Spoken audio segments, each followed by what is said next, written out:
Virus है क्या? देखिए, एक तो ये कि वायरस आपने खुद ही बोला, ये वायरल डिजीज है, वायरस है जिसकी वजह से होता है, ठीक है। कोविड का वायरस दूसरा वायरस था, वो भी एक वायरस था, ये भी एक वायरस है। लेकिन जो मोड ऑफ स्प्रेड है, जो ट्रांसमिशन है, जो एक व्यक्ति से दूसरे व्यक्ति को जाता है, उसमें थोड़ी सी डिफरेंस है। कोविड में एक आदमी से दूसरे आदमी में सांस के द्वारा और रेस्पिरेटरी रूट के द्वारा फैल रहा था।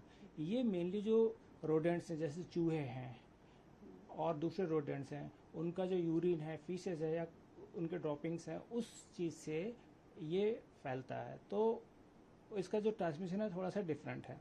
जहाँ तक बात है कि इंडिया में नया नहीं है, केसेस रिपोर्टेड हैं, साइंटिफिक रिपोर्ट्स अवेलेबल हैं, जहाँ पे हमारे यहाँ इंडिया से केस रिपोर्ट हुए हैं, मेनली साउथ से और वेस्ट इंडिया से।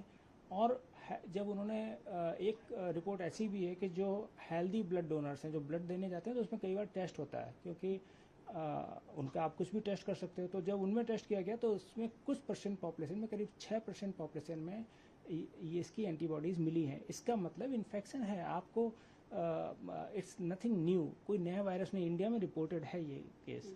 तो मुझे नहीं लगता है कि इसमें कहीं कोई वरी करने की, चिंता करने की बात है। और वायरल डिजीज है, कोविड से अलग है, और कोविड जैसा इसका पोटेंशियल नहीं है स्प्रेड होने का। सर, इसके क्या सिम्टम्स होते हैं?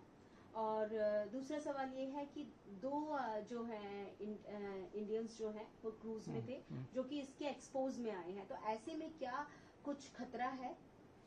देखिए, सबसे बड़ी बात ये आपने पूछा कि इसके सिम्टम्स क्या हैं। सिम्टम्स एक इसके नॉन स्पेसिफिक हैं, यानी कि कोई ऐसा चीज नहीं कि ये चीजें तो हम कहेंगे नहीं ये हंटा वायरस ही है। लेकिन जो इससे प्रभावित लोग हैं उनमें जो लक्षण देखे जाते हैं, उसमें एक तो थकावट, फैटीग है, बुखार हो सकती है, खांसी हो सकती है, जोड़े में दर्द है, मस्कुलर पेन है, उसके अलावा उल्टी, दस्त, इसकी शिकायत हो सकती है। कुछ जो केसेस हैं उसमें किडनी से रिलेटेड चीज़ है कि जो यूरिन का वॉल्यूम है, पेशाब का आना बहुत कम हो सकता है। तो ये इसके सिम्टम्स हैं। They are very non specific symptoms, but अगर हम कई बार सस्पेक्ट करते हैं कि कोई रोडेंट के संपर्क में आया है, ऐसे सिम्टम लेके आ रहा है जो थोड़े से डिफरेंट हैं और नहीं ठीक हो रहे हैं, और उसका अगर हम टेस्ट करते हैं, टेस्ट अवेलेबल है PCR और दूसरे टेस्ट, तो उसका मालूम चल सकता है।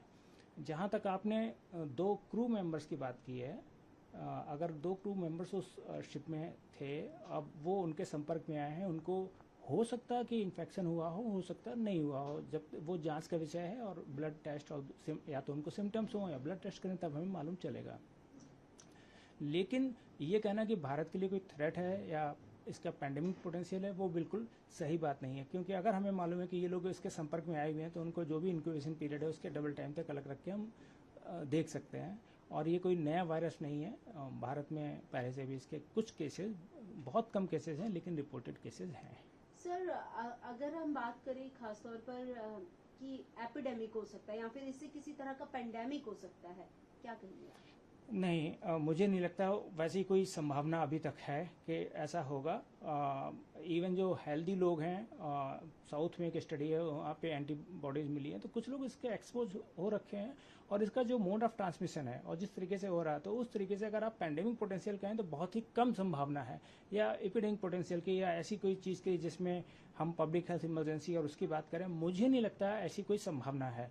अभी से करीब 3 घंटे पहले, क्योंकि उसमें कुछ अमेरिकी नागरिक भी थे उस क्रूज में, तो अभी से करीब 3-4 घंटे पहले जो अमेरिका की संस्था है CDC, उन्होंने जो इमरजेंसी का लेवल जारी किया है वो वेरी लो लेवल वाला जारी किया है कि कोई पब्लिक को खतरा नहीं है, बट बी अलर्ट, बिकॉज कुछ सिटीजन्स थे, तो अगर वो जाएंगे तो हो सकता कुछ लोगों को, क्योंकि human to human rare cases में रिपोर्टेड है, बट रिपोर्टेड है।